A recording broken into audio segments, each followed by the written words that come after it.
Bonjour, dans cette capsule vidéo, je vais vous donner quelques notions très importantes autour de l'énergie. On va voir un petit peu quels sont les attendus du programme pour la fin de troisième en termes d'énergie. Donc il y a deux choses qui seront des rappels, le 1 et le 2, c'est-à-dire les sources et les formes d'énergie. Et il y aura quelque chose de nouveau, qui sera la chaîne d'énergie, que vous avez certainement déjà vu en technologie, mais qu'on va reprendre avec les termes propres à la science physique. D'accord ? Alors première chose, les sources d'énergie. La source d'énergie, c'est une matière ou un objet qui contient l'énergie. Par exemple, ici, on a comme matière, ou comme objet, on va dire, qui contient l'énergie, le soleil. C'est donc une source d'énergie. On a le sol de la Terre qui va être chaud, l'eau, les arbres, le vent. Tout ça, ce sont donc des matières que l'on peut toucher qui contiennent de l'énergie.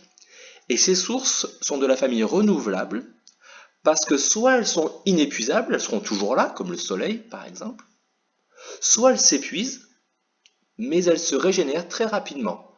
Les arbres par exemple, quand on les coupe et qu'on les brûle dans une cheminée, ça s'épuise les arbres, mais ça repousse assez rapidement, en moins de 100 ans. C'est à peu près la limite qu'on a prise. Donc c'est considéré comme renouvelable. Il y a d'autres sources sur Terre, mais qui ne se renouvellent pas assez vite pour être considérées comme renouvelables.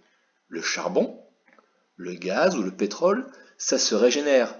Mais il faut plusieurs millions d'années à la Terre, à la nature, pour refabriquer ces sources, ces matières-là. Donc on ne les considère pas comme renouvelables. Puis il y en a une qui carrément ne se régénère pas. C'est le minerai d'uranium que l'on trouve dans le sol pour les centrales nucléaires. Ce minerai d'uranium, lui, ne se régénère pas du tout, donc il n'est pas non plus renouvelable. Mais en tous les cas, renouvelable ou non, une source, c'est une matière qui contient l'énergie. Alors, cette énergie, elle peut être contenue sous différentes formes, ça va dépendre des sources.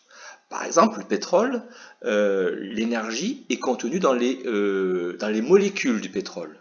Et comme les molécules, c'est de la chimie, on parle d'énergie chimique pour le pétrole. Vous connaissez aussi l'énergie électrique, celle qui est portée par le courant électrique. Deuxième forme d'énergie. Où dès qu'un objet sera en déplacement, comme cette voiture qui avance, elle aura une énergie liée à son déplacement qu'on appelle l'énergie cinétique. Troisième forme d'énergie. L'énergie rayonnante, donc celle qui est envoyée sous forme de rayons, comme par exemple la lumière du soleil ou la lumière d'une lampe. C'est toujours la lumière, donc on ne parle pas d'énergie solaire parce que solaire, c'est que pour l'énergie qui vient du soleil. Le mot rayonnante est plus général, c'est tout ce qui se déplace sous forme de rayons. Donc l'énergie solaire en fait partie si vous voulez, mais le terme exact en physique ce sera plutôt rayonnante. L'énergie de position, plus on est en hauteur, plus on a de l'énergie liée à sa position, à sa hauteur. Et c'est pour ça que plus on est haut, plus la chute est dure quand on tombe, parce qu'on avait beaucoup d'énergie grâce à la hauteur. L'énergie thermique, sixième forme, l'énergie liée à la chaleur d'un objet. Et septième, l'énergie nucléaire, qui vient en fait nucléaire du noyau. Nucleus, ça veut dire noyau en latin, ou en grec, je ne sais plus. Et donc, c'est l'énergie du noyau. Et donc, quand on casse ces noyaux, on va récupérer beaucoup d'énergie. C'est ce qui va se passer dans les centrales nucléaires. Voilà les 7 formes d'énergie qui existent en sciences physiques. Alors, les chaînes d'énergie, ça c'est nouveau. C'est quoi? C'est un schéma. C'est un schéma, un petit dessin en fait, qui va résumer toutes les transformations d'énergie qui vont avoir lieu dans un objet. On parle, nous, de conversion d'énergie. Ça veut dire transformation, mais le mot exact, c'est conversion. Donc, dans un objet, au départ, on a une source d'énergie. C'est ce qui va contenir l'énergie. D'accord? C'est la matière qui contient l'énergie. Par exemple, du bois, une pile, du pétrole. C'est la source. Elle va envoyer son énergie sous une certaine forme dans un objet. Et cet objet, va la transformer, elle va la convertir en une deuxième forme différente. On parle dans ce cas-là de convertisseur d'énergie. Parce qu'il va convertir une forme numéro 1 et il va la transformer en numéro 2, nouvelle. Et cette forme nouvelle va plus nous intéresser pour réaliser une action, l'action de l'objet. Donc c'est plus intéressant d'avoir cette forme-là pour pouvoir faire l'action, c'est pour ça qu'on va la transformer. Et des fois, le convertisseur, il va aussi donner une troisième forme d'énergie, mais qui ne sert pas à l'action, qui va se perdre, qui pour nous est complètement inutile. Et vous voyez que la flèche est en dehors de cette ligne qui va vers l'action souhaitée, pour montrer que cette forme, elle est vraiment perdue.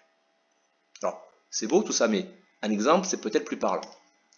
L'exemple, on va prendre une voiture télécommandée, voiture électrique. La source, c'est la pile que l'on met dans la voiture. Elle contient l'énergie. Cette pile, elle envoie l'énergie sous forme électrique, puisqu'elle envoie un courant électrique dans la voiture. Ce courant électrique ne sert pas en tant que tel à faire avancer la voiture, qui est le but que l'on veut. Il faut la transformer, et c'est le rôle du moteur. Il va transformer, convertir l'énergie électrique en énergie cinétique. Les roues vont se mettre à bouger, à tourner, c'est un mouvement, donc énergie cinétique. Vous voyez, il y a une conversion d'énergie, et cette énergie-là, quand les roues elles tournent, ça sert à déplacer la voiture. Là, c'est vraiment utile pour nous. Donc c'est pour ça qu'il y a eu cette conversion d'énergie. Mais le moteur, il va aussi chauffer. Ça, c'est dans son fonctionnement, si vous voulez. Et donc cette énergie thermique, chaleur, elle ne sert pas à faire déplacer la voiture, elle ne sert à rien. Elle va se perdre dans la nature, dans l'air autour de la voiture. Donc on la met en dehors de la ligne générale pour montrer qu'elle est perdue. Voilà, j'espère que ça vous a bien aidé, ça vous a servi. Bon courage, à bientôt.